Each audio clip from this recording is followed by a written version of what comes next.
بسم اللہ الرحمن الرحیم۔ السلام علیکم ورحمۃ اللہ وبرکاتہ۔ الحمدللہ والصلاة والسلام علی رسول اللہ، اما بعد۔ رب اشرح لی صدری ویسر لی امری واحلل عقدۃ من لسانی یفقہوا قولی، سبحانک لا علم لنا الا ما علمتنا انک انت العلیم الحکیم۔ صدق اللہ العظیم۔ پروگرام آپ گینے میں ایک بار پھر آپ سے ملاقات کا شرف حاصل ہوا۔ ناظرین، آج میں بات کروں گا مختصر سی لیکن بہت ہی ایک اہم پہلو پہ، اور وہ پہلو ہے انسان کی فطرت ہے کہ انسان ہر کام میں، ہر معاملے میں جلد بازی سے کام لیتا ہے۔ کیا یہ جلد بازی انسان کے لیے بہتر ہے؟ کیا انسان اس میں کامیابی پا سکتا ہے؟ جلد بازی سے کام لے کر کیا انسان ندامت اور پشیمانی سے بچ سکتا ہے یا نہیں؟ جلد بازی کے برعکس متانت، صبر و تحمل، یہ اس کے متضاد جو ہے نا چیزیں ہیں۔ صبر و تحمل میں انسان بہت ہی کچھ کر سکتا ہے، متانت اور بردباری میں انسان اپنے منزل مقصود تک بآسانی پہنچ سکتا ہے۔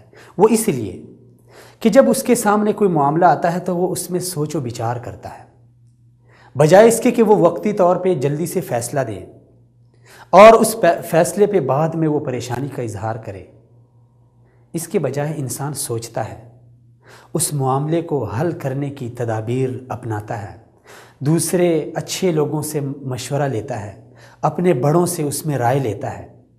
اسی لیے انسان کو کبھی بھی جلد بازی اپنے منزل مقصود تک صحیح سلامت اور صحیح طریقے سے نہیں پہنچا سکتی، جس طرح صبر و تحمل پہنچاتا ہے۔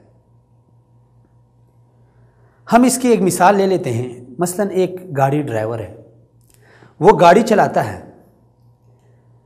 شہر کے اندر گاڑی چلاتے ہوئے وہ جلد بازی سے کام لیتا ہے۔ جہاں اس نے پہنچنا ہے اگر وہ 10 منٹ لیٹ بھی پہنچے تو اسے کوئی فرق نہیں پڑتا، لیکن بجائے اس کے کہ وہ 10 منٹ لیٹ پہنچے، وہ 5 منٹ پہلے پہنچنا چاہتا ہے۔ اس لیے وہ شہر کے اندر سپیڈ سے گاڑی چلاتا ہے۔ اس سپیڈ کی سبب سے ہو سکتا ہے اس کا ایکسیڈنٹ ہو جائے، ہو سکتا ہے کسی کی جان چلی جائے، ہو سکتا ہے کسی کو چوٹ لگ جائے، اور ہو سکتا ہے کہ ایک بڑا حادثہ ہو جائے، کئی لوگوں کی جانیں ضائع ہو جائے، اور پھر اسے کیا ملے گا سوائے ندامت کے کہ یار کاش میں 10 منٹ لیٹ ہوتا، جلد بازی سے کام نہ لیتا، آرام سکون سے چلتا۔ اس کو جیل میں جانا پڑے گا، اس کو قصاص میں پھانسی بھی ہو سکتی ہے، اس کے پیچھے گھر والے بچے یتیم بھی ہو سکتے ہیں، اس کی بیوی بیوہ بھی بن سکتی ہے۔ یہ سب کس وجہ سے؟ جلد بازی کی وجہ سے۔ اگر ہم دیکھیں قرآن کریم کی طرف اور رسول اکرم صلی اللہ علیہ وسلم کی زندگی کی طرف، کیونکہ یہ دو چیزیں ہمارے لیے آئیڈیل ہیں۔ قرآن کریم نے ہمیں یہی درس دیا ہے کہ صبر و تحمل سے کام لے، جلد بازی سے کبھی کام نہ لے۔ سورہ کہف کے اندر اللہ رب العزت نے حضرت موسیٰ اور حضرت خضر علیہم السلام کا ایک واقعہ ذکر کیا ہے، جس میں حضرت موسیٰ علیہ السلام حضرت خضر کے ساتھ ملتے ہیں، ان سے پہلے درخواست کرتے ہیں کہ میں آپ سے کچھ چیزیں سیکھنا چاہتا ہوں۔ انہوں نے کہا ٹھیک ہے، آپ میرے ساتھ ہو جائیں، لیکن یہ بھی بتا دیا کہ آپ نے جلد بازی سے کام نہیں لینا، میں جو کام کروں مجھے اپنا کام کرنے دیں۔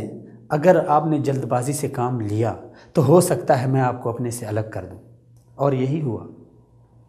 چلتے چلتے سفر میں حضرت خضر نے جس کشتی میں لوگوں نے انہیں فری میں بٹھایا تھا، اس کشتی کی ایک لکڑی اتار دی، اس کو عیبدار بنا دیا۔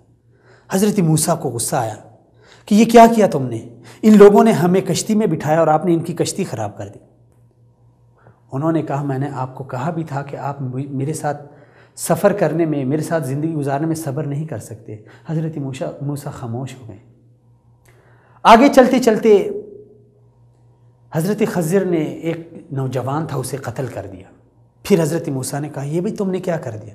نہ اس کا کوئی گناہ تھا نہ جرم تھا، تم نے بچے کو قتل کر دیا۔ انہوں نے پھر حضرت موسیٰ کو ان کا وعدہ یاد دلایا کہ بھئی میں نے آپ کو کہا تھا کہ صبر سے کام لو۔ پھر خاموش ہو گئے۔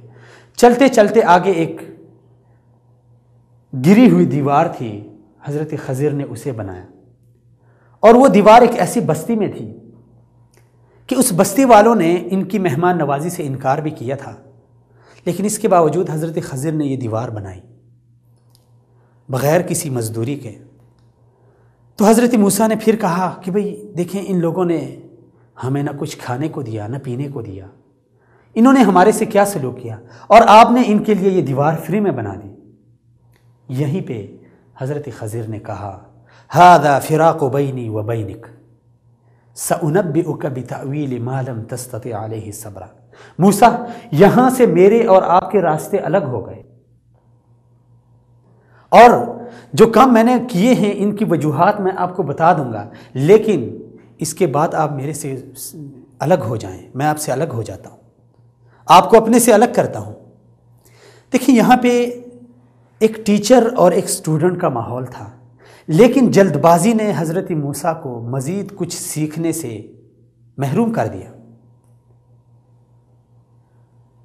رسول اکرم صلی اللہ علیہ وسلم نے فرمایا کہ مجھے اچھا لگتا اگر موسیٰ کچھ دیر کے لیے انتظار کرتے تو ہمیں ان کی کہانی سے اور بھی سبق ملتے کہ یہ حضرت خضر نے اور حضرت موسیٰ نے جو سفر کیا، ان میں آگے پتہ نہیں کیا موڑ آتے ہیں۔ قرآن کریم اس کی بھی تصویر کشی کرتا تو ہمیں اور کچھ دیکھنے کو سننے کو ملتا، لیکن حضرت موسیٰ نے صبر سے کام نہیں لیا، جلد بازی سے کام لیا تو ان کو اپنے سے الگ کر دیا۔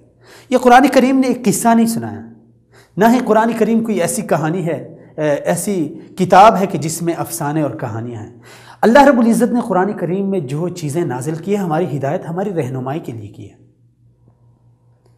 یہ بھی ہمیں یہ درس ملتا ہے کہ دیکھیں جلد بازی میں آپ بہت بڑے خیر سے محروم ہو سکتے ہیں، آپ ندامت اور پریشانی کا یہ عالم اپنا سکتے ہیں، اس کو اٹھا سکتے ہیں، پریشانی اٹھا سکتے ہیں، اور ایسا ہی ہوتا ہے۔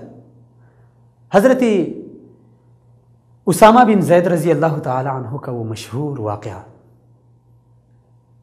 رسول اکرم صلی اللہ علیہ وسلم نے غالب بن عبداللہ ان کو بھیجا تھا اہل حرقہ کی طرف۔ یہ نجد میں ایک قبیلہ تھا، نجد کے قریب، انہیں ان کی طرف ایک مہم جوئی کے حوالے سے بھیجا تھا۔ اس لشکر میں تقریباً 130 افراد تھے، صحابہ کرام تھے، ان میں حضرت اسامہ بن زید بھی تھے۔ وہاں جا کر ان کی آپس میں لڑائی ہو گئی، مسلمانوں کی اور مشرکین کی۔ لڑائی کے دوران حضرت موسیٰ علیہ السلام کا سامنا ایک ایسے شخص سے ہوا کہ جب حضرت موسیٰ نہیں، حضرت اسامہ بن زید رضی اللہ تعالی عنہ کا سامنا ایک ایسے شخص سے ہوا کہ جب حضرت اسامہ نے اپنی تلوار اٹھائی تو اس شخص نے ہاتھ کو کھڑا کر کے کلمہ پڑھ لیا، لا الہ الا اللہ محمد رسول اللہ۔ لیکن اجتہادی غلطی ہو گئی حضرت اسامہ سے، انہوں نے تلوار چلا دی، اس آدمی کو قتل کیا۔ بعد میں جب واپس پلٹے رسول اکرم صلی اللہ علیہ وسلم کے سامنے یہ قصہ بیان کیا گیا کہ اس طرح ہوا۔ آپ صلی اللہ علیہ وسلم نے حضرت اسامہ کو بلوایا اور بہت ہی غصے کا اظہار کرتے ہوئے فرمایا کہ اقتلتہ بعد ان قال لا الہ الا اللہ، کہ تم نے ایک شخص کو لا الہ الا اللہ کہنے کے بعد قتل کیا، کتنا بڑا جرم کیا تم نے۔ رسول اکرم صلی اللہ علیہ وسلم اس بات کو دہراتے رہے۔ حضرت اسامہ کے پاس کوئی جواب نہیں تھا، انہوں نے سوچا کہ چلیں ایک دو باتیں کہہ دیتا ہوں۔ کہا یا رسول اللہ، میں نے اس شخص کو اس لیے قتل کیا تھا کہ اس نے کلمہ میرے ڈر کی وجہ سے پڑھا تھا۔ جب اس نے تلوار کو دیکھ لیا کہ اس کے سر کے اوپر منڈلا رہی ہے تو اس نے ڈر کی وجہ سے کلمہ پڑھا۔ نبی علیہ الصلوۃ والسلام نے فرمایا ہلا شققت قلبہ، کیا تم نے اس کا دل چیر کے دیکھا تھا کہ اس نے یہ کلمہ تمہارے ڈر سے پڑھا تھا یا اللہ کے ڈر سے پڑھا تھا؟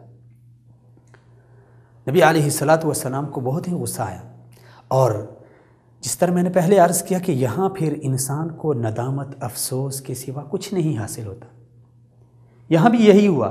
حضرت اسامہ رضی اللہ تعالیٰ عنہ کہتے ہیں کہ میں نے اس وقت یہ خواہش ظاہر کی کہ کاش میں آج کے دن سے پہلے مسلمان نہ ہوا ہوتا، آج کے بعد مسلمان ہوتا، کہ میں رسول اکرم صلی اللہ علیہ وسلم کو اپنے اوپر اتنے غصے میں نہ دیکھتا۔ دیکھیں، جلد بازی میں صرف ندامت، پشیمانی ہی انسان کو ملتی ہے۔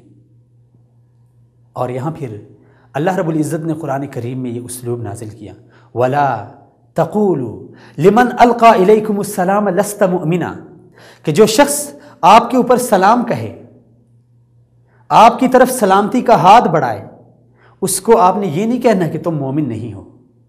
آج ہمارے معاشرے میں چھوٹی چھوٹی باتوں پر، چھوٹے چھوٹے مسئلوں پر، فروعی مسائل پر ایک دوسرے کو کافر قرار دیا جاتا ہے، ایک دوسروں کی مسجدوں کو گرایا جاتا ہے، ایک دوسروں کے اوپر دھماکے کیے جاتے ہیں۔ شریعت نے ہمیں یہی اصول دیا ہے کہ جو شخص آپ کی طرف سلامتی کا ہاتھ بڑھائے، صرف اپنی زبان سے چلتے ہوئے آپ کو یہی کہہ دے السلام علیکم، کیونکہ سلام اسلام کی ایک نشانی ہے، یہ اس کا ایک شعار ہے۔ اگر ایک شخص آپ کے اوپر سلام بھی کہتا ہے، آپ کو سلام سے پیش آتا ہے، تو اس کو بھی آپ نے یہ نہیں کہنا کہ آپ مسلمان نہیں ہو۔ لڑائی کرنا، اس کو قتل کرنا، یہ تو دور کی بات ہے، زبان سے یہ بھی ہمیں اجازت نہیں ہے کہ ہم اسے یہ کہہ دیں۔ یہ قرآن نے ایک اصول بتا دیا، اور حضرت اسامہ کا جو واقعہ ہے یہ بھی ہمارے لیے ایک درس ہے کہ دیکھیں، جلد بازی میں ہمیں نہ سوچنے کا ٹائم ملتا ہے۔ ہم بس اوقات انسان ہے، انسان کو اللہ رب العزت نے ایسے فطرتاً جلد باز پیدا کیا ہے، اور پھر رسول اکرم صلی اللہ علیہ وسلم فرماتے ہیں کہ المتانۃ من اللہ، التأنی من اللہ، والعجلۃ من الشیطان، بردباری، صبر و تحمل یہ اللہ کی طرف سے ایک دین ہے، اور جلد بازی یہ شیطان کی طرف سے ہے۔ اور شیطان کے بارے میں اللہ رب العزت نے فرمایا کہ ان الشیطان کان للانسان عدوا مبین، شیطان انسان کا کھلا دشمن ہے، اور دشمن کبھی بھی اپنے دشمن کی خیر نہیں چاہتا، نہ ہی وہ یہ چاہتا ہے کہ میرا دشمن اچھا کام کرے، نہ ہی وہ یہ چاہتا ہے کہ میرے دشمن کی زبان سے اچھی بات نکلے، اس کے ہاتھ سے اچھا کام ہو جائے۔ اسی لیے یہ جلد بازی شیطان کی طرف سے ہے، اور شیطان ہمیشہ ہمیں ہلاکت کی طرف لے جاتا ہے، کیونکہ وہ ہمارا دشمن ہے شروع دن سے، جب سے وہ پیدا ہوا ہے وہ اس دن سے ہمارے دشمن ہے۔ جب سے اس نے حضرت آدم کے سامنے سجدہ کرنے سے انکار کیا، اسی وقت سے اس نے دشمنی کا اعلان کیا ہے۔ قرآن کریم میں ایک دوسرا اسلوب بھی ہمیں یوں بیان فرمایا ہے، ان جاءکم فاسق بنبأ فتبینوا، اور یہ بہت ہی اہم پہلو ہے، وہ بھی اس جلد بازی کے حوالے سے ہے۔ اس آیت کا شان نزول یہ ہے کہ رسول اکرم صلی اللہ علیہ وسلم نے ایک صحابی کو بنی مصطلق کی طرف زکوٰۃ لینے کی غرض سے بھیجا۔ جب یہ اس قبیلے کی بستی کے پاس گئے تو ان لوگوں نے، یہ بستی والے اس کے استقبال کے لیے آگے بڑھے، لیکن ہوا کچھ یوں تھا کہ اس صحابی اور اس بستی والوں کے درمیان کوئی پرانی دشمنی تھی اسلام سے قبل کی۔ اس کے دل میں خیال آیا کہ شاید یہ لوگ مجھ سے وہی انتقام لے رہے ہیں، یا پھر یہ لوگ اسلام سے مرتد ہو گئے، یہ مجھے مارنا چاہتے ہیں۔ حالانکہ وہ اس کے استقبال کے لیے نکلے تھے کہ رسول اکرم صلی اللہ علیہ وسلم کا صحابی آیا ہماری طرف، اس کے اعزاز میں نکلے تھے، رسول اکرم کے اعزاز میں نکلے تھے، لیکن یہ راستے سے بھاگ گیا۔ آ کے رسول اکرم صلی اللہ علیہ وسلم کو عرض کیا، یا رسول اللہ، وہ لوگ تو مرتد ہو گئے، انہوں نے تو اسلام کو چھوڑ دیا، وہ مجھے قتل کرنے کے لیے آگے بڑھے۔ رسول خدا صلی اللہ علیہ وسلم نے حضرت خالد بن ولید رضی اللہ تعالی عنہ کو بھیجا کہ بھئی آپ چلیں، چپکے سے ان کی خبر لے لیں کہ یہ لوگ واقعی مرتد ہو گئے، یہ لوگ واقعی اسلام کو چھوڑ گئے یا نہیں۔ جب حضرت خالد بن ولید گئے ان کی خبر گیری کے حوالے سے، تو آ کے عرض کیا، یا رسول اللہ، وہ لوگ تو اسلام کے اوپر قائم دائم ہیں، نماز بھی پڑھتے ہیں، اچھے پکے سچے مسلمان ہیں۔ تو یہاں پھر اللہ رب العزت نے یہ آیت نازل فرمائی کہ دیکھیں، مومنوں اگر تمہارے پاس کوئی شخص کوئی خبر لے کے آتا ہے فتبینوا اس خبر کی تحقیق کر لیا کرو ان تصیبوا قوما بجہالۃ فتصبحوا علی ما فعلتم نادمین، کہیں ایسا نہ ہو کہ اس خبر کی وجہ سے وہ خبر جھوٹی ہو اور اس جھوٹ کی بنا پر جا کے تم کسی کا نقصان کر لو، کسی لوگوں کو قتل کر دو، بستی والوں کو کچل ڈالو، اور پھر بعد میں آپ کو پتہ چلے کہ یار یہ خبر تو جھوٹی تھی اور آپ کو اس کے اوپر پریشانی کا سامنا کرنا پڑے، ندامت رسوائی کا سامنا کرنا پڑے، خود کے اوپر افسوس کرنا پڑے۔ بہتر اس سے ہے کہ آپ خبر کی پہلی تحقیق کر لیا کرو۔ آج کا دور بھی یہی دور ہے، میڈیا کے اوپر خبر چلتی ہے، ٹی وی کے اوپر چلتی ہے، اخبار کے اوپر چلتی ہے، بغیر ہم کسی تحقیق کے اسے ثابت کیے بغیر ہم اس کو مان لیتے ہیں، اور پھر اس کے حوالے سے ہم کسی کو برا بھی کہتے ہیں۔ مثلا ہمارے وزیر اعظم کے خلاف اگر خبر چلتی ہے ہم بلا تحقیق اس کو مان لیتے ہیں، پھر اسے برا بلا کہتے ہیں، خود بھی گناہگار ہوتے ہیں، اس کے گناہوں کو جھاڑ دیتے ہیں۔ یا پھر کہیں خبر چلتی ہے کہ بھئی تمہارے کسی مسلمان ملک نے پاکستان کے حوالے سے یہ کیا، تو ہم پھر اس ملک کے خلاف ہو جاتے ہیں، ان لوگوں کے اپنے مسلمان بھائیوں کے۔ اب یہ دیکھیں، یہ قرآنی اسلوب یہ اس وقت کے لیے نہیں تھا، یہ رہتی دنیا تک یہ اصول ہیں۔ قرآن کریم ضابطہ حیات ہے قیامت تک، اور اس میں اس کے سمجھنے میں ہی ہماری کامیابی ہے۔ اسی لیے جلد بازی ان شیطان کی طرف سے ہے، اور شیطان ہمیشہ ہمیں ہلاکت کی طرف لے جاتا ہے، اور بزرگ کہتے ہیں کہ افسوس سے احتیاط بہتر ہے۔ اسی لیے اگر کوئی معاملہ پیش آ جائے، اگر کوئی حادثہ ہو جائے، یا کوئی خبر کسی آپ تک پہنچ جائے، یا کوئی دوسرا کوئی آپ کی شخصی زندگی کا، گھریلو زندگی کا، بجائے اس کے کہ آپ اپنے گھر کو تباہ کریں، خاندان کو تباہ کریں، اپنے ملک کو، معاشرے کو، پہلے اس کی تحقیق کر لیا کریں، اس معاملے پہ اچھی طرح سوچیں، اس کو پرکھیں، لوگوں سے مشورہ لیں، اپنے بڑوں سے رائے لے لیں، تب جا کے اپنا کوئی فیصلہ، حتمی فیصلہ دے دیں۔ یہ نہ ہو کہ آپ کی جلد بازی کی وجہ سے آپ کا گھر تباہ ہو جائے، آپ کا خاندان تباہ ہو جائے، آپ کا معاشرہ تباہ ہو جائے، ملک تباہ ہو جائے، اور مسلمان آپس میں ایک دوسرے سے الگ ہو جائے۔ اللہ کریم سے دعا ہے کہ اللہ کریم یہ اچھی صفت ہمارے اندر ڈال دیں، اور جس جلد بازی کا ہم مظاہرہ کرتے ہیں اللہ تعالیٰ اس کے بدلے ہمارے اندر متانت، صبر و تحمل جیسی اچھی صفات پیدا کرے۔ اگلے پروگرام میں پھر ملتے ہیں، تب تک کے لیے السلام علیکم ورحمۃ اللہ وبرکاتہ۔